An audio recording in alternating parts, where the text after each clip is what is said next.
Naji Narras, o homem que quebrou a Bolsa do Rio de Janeiro. Imagine você chegar a ter 7% da Petrobras e 12% da Vale e praticamente falir uma bolsa de valores inteira. Não, a gente não está falando do Thanos. Esse é o Gênios da Bolsa, um programa semanal que conta a história e a metodologia dos principais nomes do mercado financeiro. E hoje, Naji Narras, um libanês de aparência tranquila, mas que usou uma brecha entre empréstimos bancários, contratos futuros e falta de regulamentação para se tornar uma lenda viva e extremamente controversa do mercado financeiro brasileiro. Eu sou Matheus Malheiros, esse aqui é o Aquaman e você está no canal da UVP Capital. Pode pegar o seu drink favorito, inclusive saúde, porque hoje é a história dele que eu vou te contar. Naji Narras nasceu no Líbano, cresceu no Egito e estudou em Londres. Fluente em árabe, inglês e francês, ele começou muito cedo no mercado financeiro internacional. Tanto que antes de chegar ao Brasil, Narras já tinha se envolvido em uma grande confusão nos Estados Unidos ligada ao caso dos irmãos Hunt. Pois é, aqueles mesmos que tentaram dominar o mercado mundial de prata nos anos 70. E dizem que Narras foi o elo entre os Hunt e os membros da família real saudita, que estavam interessados em concentrar boa parte de toda a prata do mundo. E o plano genial deles foi comprar quase toda a prata do mercado com o objetivo de gerar escassez e lucrar bilhões com isso. Mas claro, é que o governo dos Estados Unidos acabou intervindo nessa transação e o esquema desmoronou. E o Narras foi o quê? Banido da Bolsa Americana e condenado a pagar 250 mil dólares. E foi aí que o nosso Brasilzão surgiu no radar do investidor. Em 69, com apenas 22 anos, o Narras desembarcou por aqui com uma herança avaliada em cerca de 50 milhões de dólares, que em 1969 era uma fortuna, não que não seja hoje, mas era muito mais. E com esse dinheiro ele abriu empresas, comprou fazendas, criou cavalos de raça, coelhos para exportação e, claro, começou a operar pesadíssimo na Bolsa de Valores, com um grupo extremamente diversificado. Ele foi da agricultura às finanças. No final dos anos 80, no meio de todo aquele caos, um furdúncio econômico brasileiro, que ele encontrou o ambiente perfeito. Hiperinflação, instabilidade política e uma economia completamente descontrolada. Só para vocês terem uma ideia, a inflação no Brasil, em 89, chegou a quase 2.000% ao ano. Ou seja, os preços dobravam a cada 2 ou 3 meses. E com isso, o brasileiro comum passou a procurar maneiras de proteger o dinheiro e muita gente, inclusive a classe média, começou a investir, ou melhor, especular na bolsa. Inclusive, nesse cenário de hiperinflação, legal a gente destacar como isso criou uma certa cultura nos brasileiros que a gente vive hoje em dia, que é o quê? A compra do mês. Por que você tem essa ideia de, virou o mês, que é o dinheiro na conta, vai todo mundo encher o carrinho de mercado e fazer compra o mês inteiro? Porque naquela época, o seu salário no começo do mês mal comprava metade do que ele compraria no final do mês. Então você tinha que aproveitar ao máximo o seu poder de compra antes que fosse depreciado por essa inflação que estava muito acelerada. Você tinha no mercado pessoas que eram contratadas para diariamente ficar rodando o mercado só atualizando os preços dos produtos, de tão rápido que era esse processo de depreciação do poder de compra. Então a gente vê as influências disso até hoje na nossa cultura e nesses aspectos comportamentais. Mas aí foi nesse cenário que o Narras ele criou o seu esquema genial. Claro, se ele não fosse absolutamente irresponsável. Ele operava com contratos futuros, que são de fato instrumentos legítimos do mercado que permitem você comprar ou vender ativos no futuro por um preço acordado hoje. Por exemplo, ele comprava hoje um contrato que dava o direito de comprar ações da Petrobras daqui a 30 dias por R$100. Mas se a ação estiver valendo 130 nesse dia, ele vai exercer esse direito de compra por 100 e vai vender no mercado por 130. Pronto, você tem um lucro de R$30 por ação. Mas o Narras pegou e levou esse conceito ao extremo, fazendo milhões de contratos com dinheiro emprestado dos bancos. Ou seja, nem o dinheiro dele era, ele estava emprestando, operando com dinheiro que ele não tinha. E mais, ele comprava as ações também do mercado à vista, o que elevava artificialmente os preços. E daí, com essa valorização, ele gerava lucro imediato com os contratos futuros. E aí, com esse lucro, ele tinha o quê? Mais crédito, que ele usava para repetir todo o processo. Era uma bola de neve financeira. E aí ele usava recibos de pagamento como colaterais para pegar mais empréstimos. E às vezes, nem sequer o ativo tinha sido pago de fato. Era como você hipotecar uma casa que está em construção. E sabe qual que foi o principal erro dele? Assim como a maioria dos investidores, ele não quis ficar rico devagar. No mercado, empresas pequenas e que conseguem se adaptar podem se beneficiar de crises, enquanto as gigantes e muito centralizadas tendem a quebrar quando o ambiente muda muito rápido, porque não conseguem acompanhar esse dinamismo.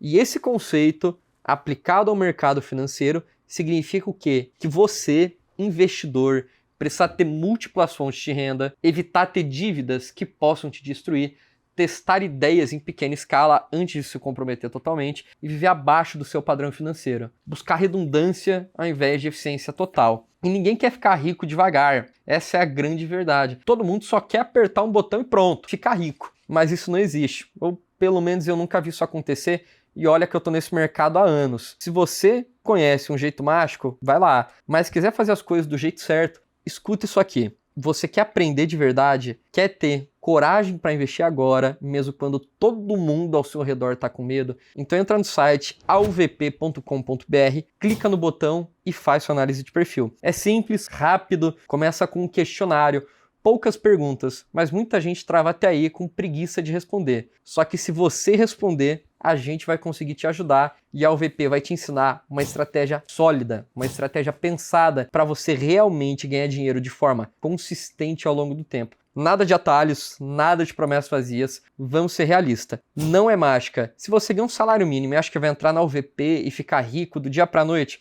sinto muito, mas não vai acontecer. Agora, se você é uma pessoa que ganha mais de 4.500 por mês, aí sim, dá para construir patrimônio passo a passo e de forma inteligente. Se você ganha 15 mil, esse processo já é mais rápido. E se você ganha 50 mil, mais rápido ainda. Mas, de novo, não é loteria, é estratégia. Não se iluda achando que vai comprar o curso da UVP e sair andando de Ferrari. Isso é fantasia. O que a gente entrega aqui é construção de riqueza de verdade, é construção de patrimônio sólido, mas isso leva tempo e funciona. Se você entendeu isso e se você quer fazer do jeito certo, clica no link, preencha o formulário. A gente está começando uma nova turma agora e a UVP vai te ensinar a investir com estratégia no Brasil e no mundo inteiro. E no auge, o Narraz dominou cerca de 70% do mercado futuro de ações no Brasil. É como se ele controlasse literalmente o placar de uma partida de futebol, apostasse no resultado dela e ainda fosse o árbitro. Então, uma das frases lendárias dele era: "Você vai comprar meia hora de Petro para mim", ou seja, comprar Petrobras por 30 minutos seguidos, independentemente do preço, só para manipular o mercado, gerar um efeito em cadeia, levar o preço para cima e fazer ele lucrar duas vezes, tanto na alta forçada quanto no exercício do contrato futuro. Para vocês terem uma ideia,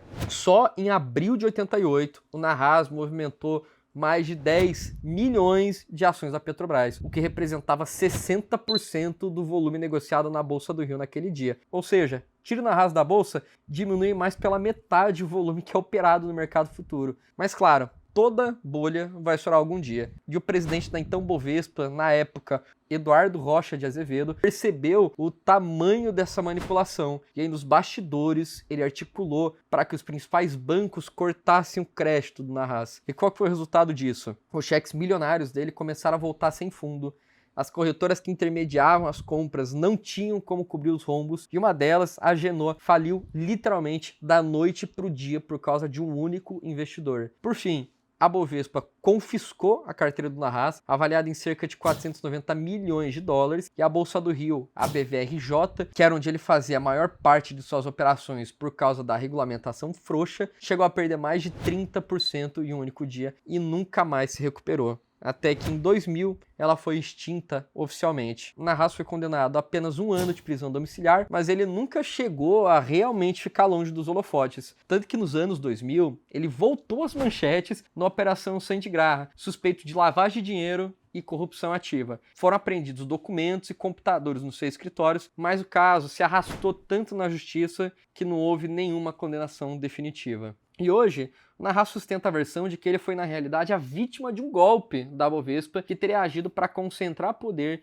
e eliminar a concorrência do Rio de Janeiro. A Bovespa, para quem não sabe, é a Bolsa de Valores do Estado de São Paulo, que acabou se fundindo aí com outras empresas, com a Bolsa do Rio, com a CETIP, e hoje a gente tem a B3, né? Brasil Bolsa Balcão, que é quem opera a nossa Bolsa de Valores aqui no Brasil. Tanto que o Narraz afirma, abre aspas, se não fosse aquele golpe, o homem mais rico da América Latina não seria o Carlos Slim, seria eu, fecha aspas. É o que Narraz afirma nas suas entrevistas. E estima-se que hoje a sua fortuna chegaria a US$ 1 bilhão em valores corrigidos. Só que tudo isso desapareceu quase que da noite para o dia. Hoje ele vive confortavelmente e opera de forma bem discreta no mercado imobiliário. Ô Malheiros, eu acho que chegou aquela hora de analisar a carteira do nosso seguidor, não é? Muito bem lembrado. Então, que nem no último vídeo, a gente vai continuar analisando as carteiras aí de vocês. Então, mande no meu Instagram, @eumateusmalheiros, se você tem uma carteira acima de 500 mil, que eu posso comentar nela em um dos vídeos aqui desse quadro, Os Gênios da Bolsa. Então, vamos lá. Aqui a gente tem a carteira aproximadamente 3,3 milhões. Tá o quê? 38% em renda fixa, vamos avaliar com calma isso aqui, 6.000% em fundos, e aqui tá o problema, 41% em COI, 9% em estruturados. Então, isso aqui já explica o porquê que essa carteira foi mandada para análise. Ah, tá indo mal. Explica bastante coisa. Tô aqui nos ativos de renda fixa, né? O que a gente tem que tomar cuidado? Você vê que NTNB para 2055 e 2050. Ou seja, títulos do Tesouro extremamente longos. Isso aí, o que você tem que tomar cuidado, apesar de ser renda fixa, por ser um título com uma duration que a gente fala, muito elevada, eles sofrem muito com marcação a mercado. Então isso aqui você pode não achar, mas é mais volátil do que uma ação, se você pegar em uma empresa perene, um banco, uma empresa de energia, por exemplo. Isso pode explicar, em partes, o porquê do seu portfólio está indo mal. Quando a gente vai ver aqui os prefixados, mesma coisa, a gente vê aqui uns ativos bem longos, né, 2033, 2031, que tem uma posição significativa da carteira e acabam sofrendo com marcação a mercado, principalmente em ambiente de alta de juros. Então a gente tem aqui as taxas, né, por volta de 12% ao ano, enquanto o Tesouro Direto está pagando mais de 15%. Qual que é o resultado disso aí? Juro subiu, ativo se desvalorizou na marcação a mercado, está perdendo dinheiro dessa forma. E aqui nos pós-fixados, né, mesma coisa, a gente vê aqui algo um pouco longo, então eu diria para tomar um pouco de cuidado com a liquidez nessa carteira. Se você pegar aqui os fundos de investimento, aqui tem uns fundos setipados, né, fundo de desenvolvimento, então são ativos que você tem que tomar cuidado porque tem pouca liquidez, então se você quiser se desfazer deles, vai ter que orçar com a corretora, vai ter que fazer a cotação e normalmente entra um spread no meio disso aí. Tome muito cuidado com isso aí. E você tem aqui alguns fundos de private equity que às vezes eles podem ter uma proposta boa, que é pegar o seu dinheiro e vai investir em empresas privadas. Só que você tem que lembrar que são ativos de longuíssimo prazo. A gente fala que tem uma curva J. Então começa desvalorizando e depois que a empresa vai se recuperando, começa a gerar um resultado para aí sim o fundo fazer um exit, ou seja, vender a sua participação e trazer um resultado. Só que são fundos que têm uma taxa muito alta que podem comer grande parte dos retornos, e a única coisa que você pode avaliar neles é quem é o gestor, na realidade. Não tem como você comparar com o Ibovespa ou olhar as empresas do portfólio, porque são empresas privadas e o fundo não investe em ativos líquidos. Ou seja, é só para investidores que realmente confiam na gestão e sabem o que estão fazendo. E aqui a gente vê na carteira de renda variável um monte de derivativos. O que são isso? Caiu bem aqui em linha com o nosso vídeo da Ana Haas, inclusive. Por quê? Esses derivativos são esses contratos que dão o direito de você comprar ou vender um ativo em uma data futura por um determinado preço. Ou seja, pura especulação. Mas aqui, COIs, não precisa nem comentar, 40% da carteira em ativos, com um spread muito alto, com taxas ali ocultas e que acabam não trazendo um retorno para o investidor. Inclusive spread, COI, tem aqui um monte de produto estruturado na carteira. E produto estruturado, inclusive, é só um COI com nome diferente, mas é a mesma coisa. E o que explica essa carteira estar estruturada dessa forma? Ela veio de uma assessoria, de uma corretora que eu não vou falar o nome, uma assessoria remunerada por comissão, o modelo commission-based. Então, o fundamento disso aí é, quanto pior o produto for, mais o assessor ou a pessoa que te indicou ele vai ganhar de dinheiro, vai ganhar de comissão. Então, você vê aqui COI, né, 40% da carteira em COI, 10% em estruturados, por quê? Paga muito dinheiro aí para quem está indicando. Quando você vem para o modelo de consultoria, isso é o que não acontece com você. Por quê? A preocupação do seu consultor é te fazer ganhar mais dinheiro, crescer mais a sua carteira, para aí sim a gente conseguir ganhar mais junto com você. Ou seja, quando você ganha, a gente também está ganhando junto. E se você perde, é ruim para a gente. E claro, você ainda tem todo o cashback de rebates, spreads e um monte de cobrança embutida que tem e você nem vê. Tá, assessoria não existe graça, você simplesmente paga de outro jeito. Você paga no produto, em produtos piores, ao invés de pagar um valor fixo na sua conta, né, num serviço sem conflito de interesse, que seria uma consultoria. E finalizando, aqui a gente vê a carteira, né? Fundos imobiliários e ações. A gente vê só um ativo aqui que tem um fundamento, né? um pouco melhor e uma diversificação muito baixa. Então é que pode ser tomada atenção. Mas no geral, essa carteira aqui fica numa situação bem delicada, porque grande parte da carteira dela está alocada em títulos longos ou ativos sem liquidez, e a gente está no momento de juros elevados no mercado. Então, por hora, seria uma ideia de monitorar um pouco isso que está acontecendo e aguardar a oportunidade para você dar saída desses produtos ou os vencimentos deles para ir realocando de uma forma muito mais eficiente e seguindo a nossa metodologia. Mas e aí? O que você achou da história do Najim Arraso? Ele foi um gênio incompreendido ou um vilão do mercado? Deixa aqui nos comentários a sua opinião. E se você curte histórias surpreendentes sobre o mundo das finanças, já deixa o like nesse vídeo e se inscreva aqui no canal. E toda semana tem conteúdo novo e direto ao ponto, para você entender de vez como que o dinheiro se move no Brasil e no mundo. Um abraço e até a próxima!